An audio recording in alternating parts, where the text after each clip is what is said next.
फिर जो छोटे छोटे राज्य थे उनको संगठित किया। उत्तर भारत के छोटे राज्य,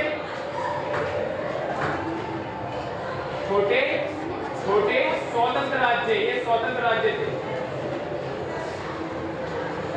दक्षिण भारत के छोटे छोटे स्वतंत्र राज्य सेम है, इनको संगठित कर लिया, मतलब जीत लिया। पहला काम इन्होंने ये किया।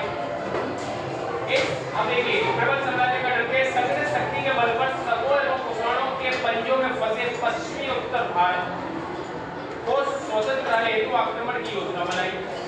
जो पश्चिमी उत्तर भारत है वो शक तथा कुषाणों के पंजों में फंसा था।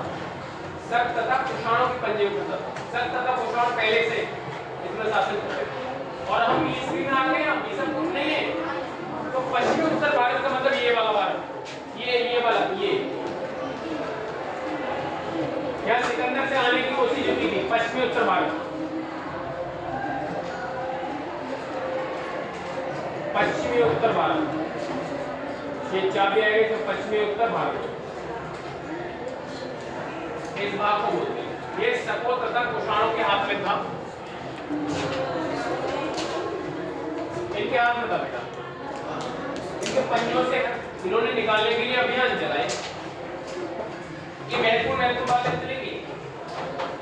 तथा कामरूप समतट नेपाल तथा पूर्ववर्ती क्षेत्रों से लेकर विंध्या तक के क्षेत्र पर अधिकार किया। कामरूप, कामाख्या, माधवपुर ये असम में पड़ते हैं। तो ये कामरूप इधर के लिए इन्होंने विजय अभियान चलाया, इधर असम की तरफ, असम की तरफ। विंध्य विजय के पश्चात उन्होंने विंध्य पार कर पूर्व की ओर दक्षिण में प्रवेश किया।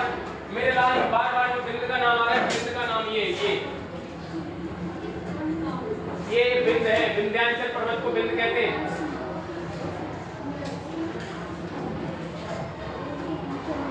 नर्मदा और ताप्ती दो नदियां जो थी इधर जो आ रही थी वो विंध्याचल तथा सतपुड़ा पर्वत यही तो था वो। तो इसको पूर्व पार करके दक्षिण की ओर भी गए। इन लोगों से लोग ध्यान में रखना, ज्योग्राफी पढ़ के आए हो।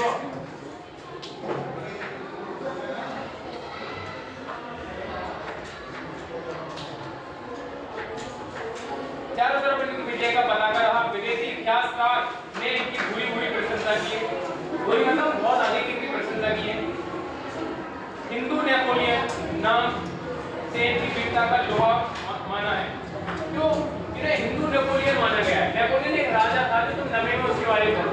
बहुत शक्तिशाली, बहुत गड्ढा व्यक्ति था, पहाड़ों पर चढ़ता था अपनी सेना को लेकर, बहुत साहसी व्यक्ति था। तो ये बहुत साहसी थे। दिग्विजय के पश्चात अंग्रेजों पाटलिपुत्र आकर नव विजय साम्राज्य की विधिवत घोषणा करने का में यज्ञ कराया। तो भैया का जो फाइनल केंद्र था वो दिल्ली नहीं था, पाटलिपुत्र। ये वही जगह है जहाँ पर गौतम बुद्ध, महावीर स्वामी जन्मे थे। ये सब वही जगह हैं। यहाँ पर अश्वमेध यज्ञ कराया, सब कुछ चारों तरफ जीत किया था।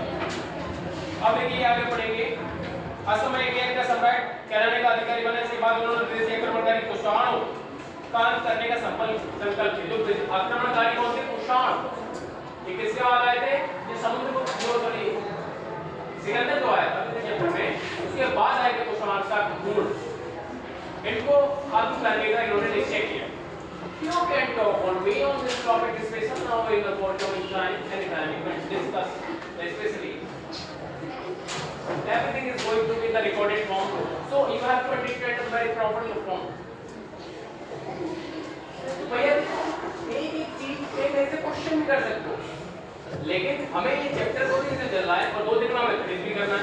और मैं एक चीज पे कहाँ ज्यादा जोर दे रहा हूँ जिससे कि आपको, मेरे बच्चों, आपको वो सब चीज तुम्हारे दिमाग में बैठती रहे। अच्छा, विंध्याचल पर्वत को भी जीता, अच्छा ये तो पश्चिमी उत्तर भारत को भी जीता, ये कुषाण मतलब सभी के कौन से के चाचा थे, दादा थे, नहीं ये विदेशी आक्रमणकारी थे।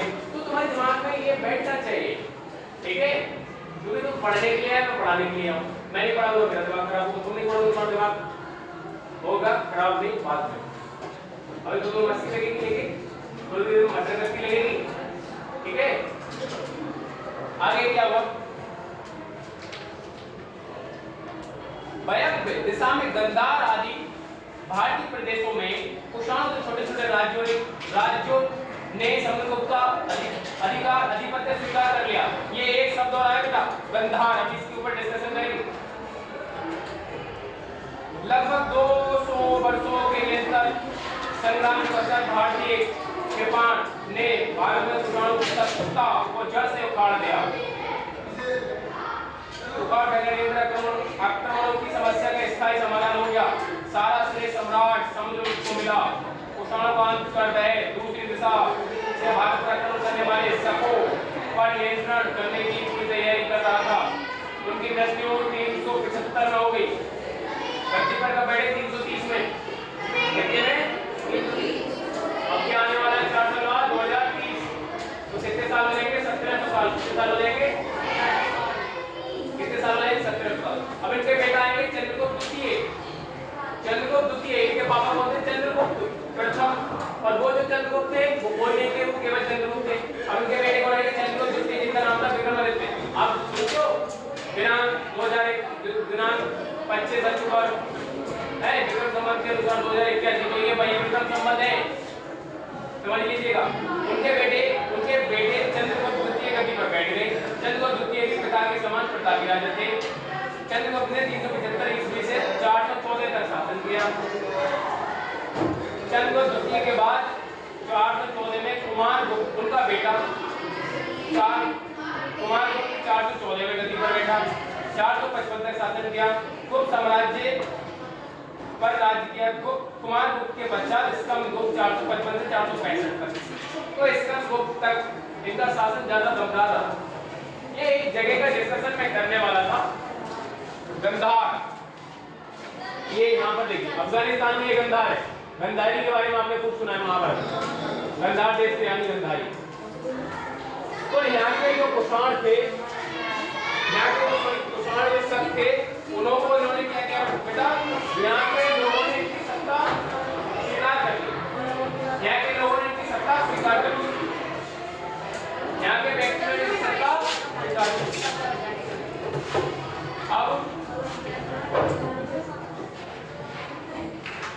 अब विक्रमादित्य इनके बेटे थे, वो गद्दी पर कब बैठे थे? 375 में। और तब तक तेरे 414 थे। कैसे याद रखोगे 414?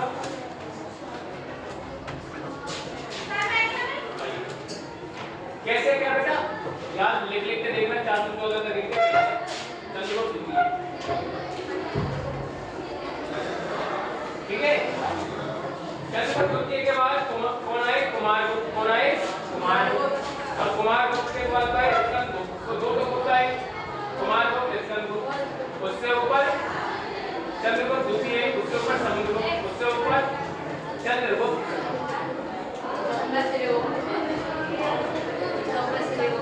सबसे पहले अब समझिए क्रम हुणों का आक्रमण। हमें जो हुणों का आक्रमण सुनो, इस समय हुणों का आक्रमण कुमारगुप्त के शासनकाल में हुण जाति के लोगों में गुप्त साम्राज्य पर हमले करने का आरंभ कर दिया। कहने का मतलब है कुमारगुप्त जो कि चंद्रगुप्त द्वितीय के बेटे थे, मतलब विक्रमादित्य के बेटे थे, उनके बाद और मतलब स्कंदगुप्त के बाद हुण जाति के लोगों ने मतलब भारत पर आक्रमण करना शुरू कर दिया। वे ये लोग मध्य एशिया के जंगली बर्बर जाति के थे। अब किताब क्या कहती है? वो मध्य एशिया के जंगली बर्बर व्यक्ति थे। अब इन कुछ लोकेशनों के बारे में मैं तुम्हें बताऊंगा। मध्य एशिया से आए थे, जंगली क्रूर थे। किताब के अनुसार ये आ रहा है। आगे कोई लेख उनका और कुछ कहेगा तो आप खुद और ज्यादा रिसर्च करो। मध्य एशिया लोकेशन को मैं बता दूंगा, तो लोकेशन हाईलाइट करके मैं यहाँ पे बताऊंगा। ये जहाँ भी जाते थे विनाश कर डालते थे। गुप्त काल के इन अंतिम राजाओं ने हुणों के आक्रमण को रोका। गुप्त साम्राज्य के अंतिम भाई ब्रह्मगुप्त को सॉरी बुद्धगुप्त, आज बुद्ध है, आज ये है, आज ये तो मैं सोच रहा था आज चैप्टर फिनिश करा दूं, लेकिन हो नहीं पाई। तो बुद्धगुप्त गुप्त साम्राज्य के अंतिम राजा थे। कौन थे? शासक थे। बुद्धगुप्त के समय क्या बढ़ने लगी थी? फूट बढ़ने लगी। दूसरी ओर भूणों का आक्रमण बढ़ रहा था। दो कमियां हो रही थी, एक तो अपने घर में घुलने में फूट पड़ रही है और दूसरा भूण जाति उन पे आक्रमण कर रही है। समुद्र के समय कौन आक्रमण कर रहा था? कुषाण। कुषाणों को तो उन्होंने हरा दिया था। अब भूण जाति आक्रमण कर रही है। ये मध्य एशिया से आई थी। धीरे धीरे गुप्त साम्राज्य समाप्त होने लगा। अब धीरे धीरे समाप्त क्या होने लगा? समाप्त होने लगा। भूणों के आक्रमण के कारण कमजोर शासकों के रहते वंश का अंत हो गया और भूणों के आक्रमण के कारण इस वंश का समझते हो? भूण जेता राजा यशोधर्मा। ये राजा यशोधर्मा भी एक भूण थे। कौन थे? भूण थे। अब इनकी कहानी सुनो।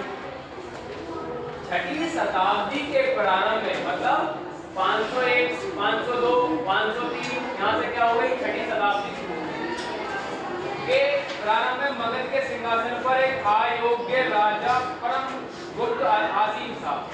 एक अयोग्य राजा परम गुप्त आसीन था। उसकी अयोग्यता के कारण अन्य राजे महाराजे उसका आधिपत्य स्वीकार कर स्वतंत्र राज्य चलाने लगे। मतलब उसके जो पड़ोसी थे, उसके जो थे, वो अपना स्वतंत्र राज्य चलाने लगे। कौन था बेटा अयोग्य राज्य? पर कौन था? भारतीय राज्यों में सर्वत्र भूणों का आतंक छाया हुआ था। उस समय भारतीय राज्यों में सर्वत्र भूणों का आतंक छाया हुआ था। एक दिमाग में निम्नपात बनाओ।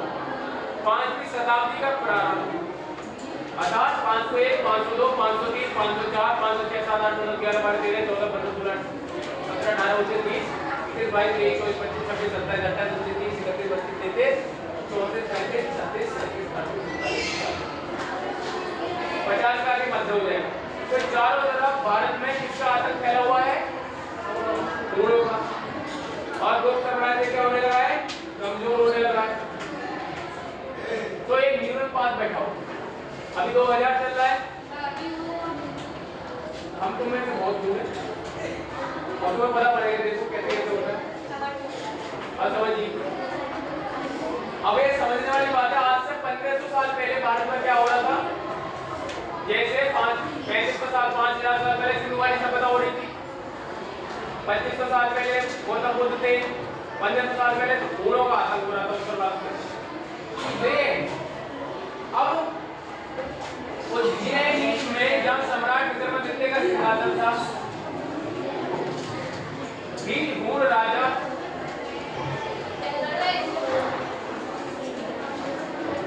तो जहां पर कभी समुद्रगुप्त का शासन था उज्जैन में, उज्जैन महाकाल का नाम तो सुने, वहां पर कौन थे? विक्रमादित्य थे। तो वहां पर भी एक भूण राजा था। उस राजा का नाम क्या था? देखा जाओ, मेरुकुल। क्या नाम था? मेरुकुल एक राजा थे।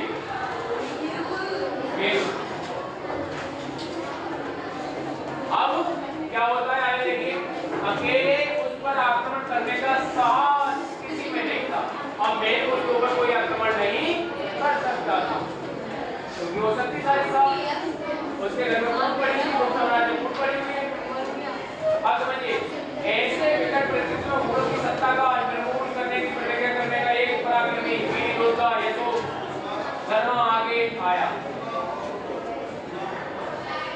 अरे मैंने तुम्हें ये समझाया, भूण विजेता यशोधर्मा, इसका मतलब है भूणों को जीतने वाला यशोधर्मा। हाँ, यशोधर्मा भूणों को जीतने वाला कौन है? और मेरुकुल को भी ये जीतेगा। तो इसको आगे जीतने के लिए कौन आगे आया? यशोधर्मा। तो मेरे लाल इसको भूल मत जाना।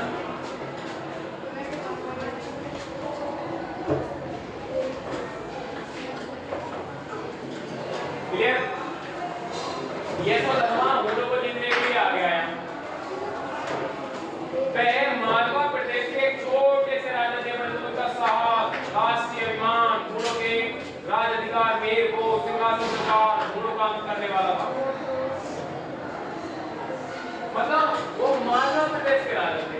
मालवा में एक प्रदेश है और मालवा कहां पर है? मैंने ज्योग्राफी में आपको सतपुड़ा पर्वत पढ़ाया था, विंध्याचल पर्वत पढ़ाया था, उसके उत्तर में मालवा है।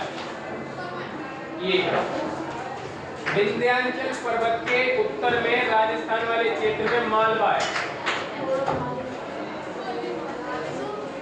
ये यशोधर्मा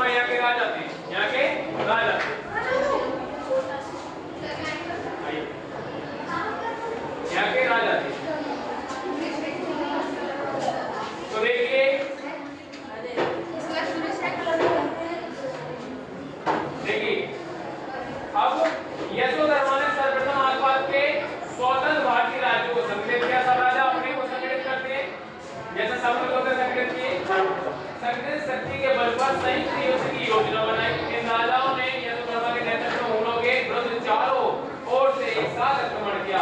सेनापति यशोधर्मा ने मेरुल पर आक्रमण किया। ये मेरुल कौन सा है? उज्जैन वाला, उज्जैन वाला, हाँ, मेरुल पर आक्रमण किया। ये भयंकर युद्ध 528 ईस्वी में मंदसौर में हुआ। 528 मतलब 2 साल बाद कितना आएगा? 2028। तो कितने साल पहले? मतलब 1500 साल पहले इस पर आक्रमण किया। मंदसौर, मंदसौर एक जगह है और ये उधर से राजा कौन था? मेरुल। मेरुल कौन था? हूण। ये भी बंदी बना लिया, उसको क्या बना लिया? बंदी बना लिया। हूण राजा मेरुल के प्रभाव के पश्चात यशोधर्मा ने पंचनद प्रदेश से हूणों का मूलोच्छेद कर दिया, मतलब उनको मूल से उसको हटा दिया।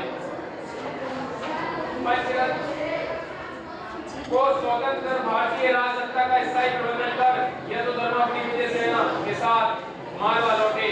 और वो कहाँ लौटे? अपने मालवा। उज्जैन कहाँ है? यहाँ पर जो मैंने मालवा बनाया है, मालवा का मैंने पर्वत लिखा है ना, पर्वत यहाँ पे उज्जैन और मालवा उसके ऊपर है। आगे देखिए, अब वे महाराज बन गए थे। इस विजय की स्मृति में उन्हें 2 कीर्ति स्तंभों का निर्माण कराया। क्या करवाया? 2 कीर्ति स्तंभों का निर्माण करवाया। आगे देखिए, ईस्वी सन 540 में मेरुल की मृत्यु हो गई। किसकी मृत्यु हो गई? मेरुल की। अगर आपने कॉपी में ये सब नहीं लिखा, नंबर नहीं देने वाला। जैसे मैं न्यूमेरिक में समझा रहा हूँ, कोई इसमें साफ नहीं कर रहा है।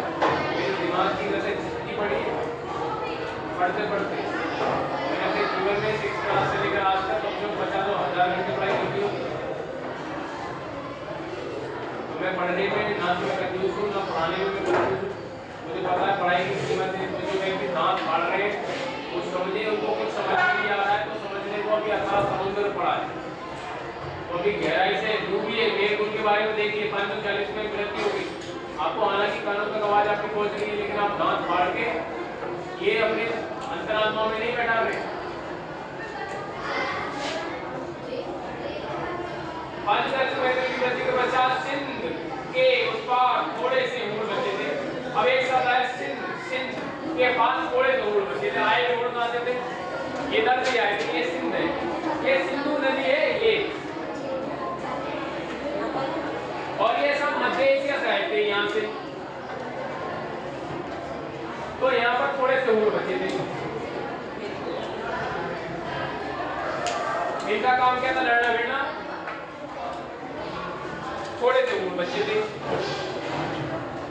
एक महत्वपूर्ण विजय देखिए, थोड़े से हूण बचे थे, धीरे धीरे समाप्त हो गए। ये महत्वपूर्ण विजय के संबंध में डॉक्टर जायसवाल लिखते हैं, हिंदू राष्ट्र के साथ लगभग 100 वर्षों तक चलने वाले महासंग्राम, अर्थात हिंदू राष्ट्र के साथ 100 सालों तक किसने आक्रमण किया? हूणों ने।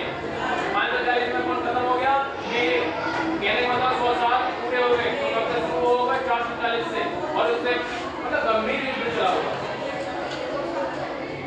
परिणाम स्वरूप उनकी संख्या बहुत घट गई, जिससे थोड़े से हूण बचे थे और भारतीय स्वीकार कर लिया। और जो थोड़े से बचे थे वो सब क्या हो गए? भारतीय हो गए। क्या हो गए?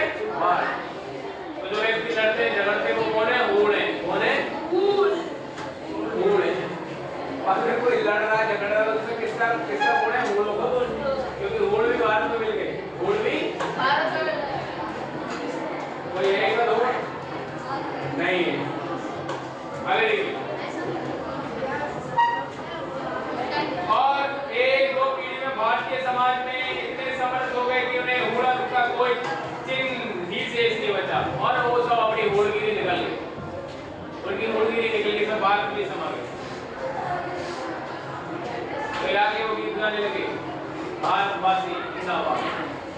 हूणों पर यशोधर्मा द्वारा प्राप्त की गई इस निर्णायक विजय के दूरगामी परिणामों को बताते हुए विशेष किस्मत लिखते हैं। एक ये विदेशी विद्वान विशेष किस्मत, राजा यशोधर्मा के द्वारा मेरुल का पराभव करने के बाद बक्षु नदी के पार में हूणों का राजसत्ता का अंत हो गया।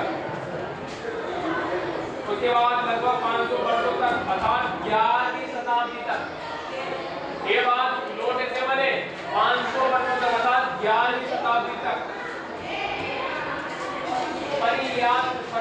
हिंदुकुश पर्वत, इसको परियार पर्वत, एक हिंदुकुश पर्वत का नाम है से गंधार, पश्चिम पंजाब,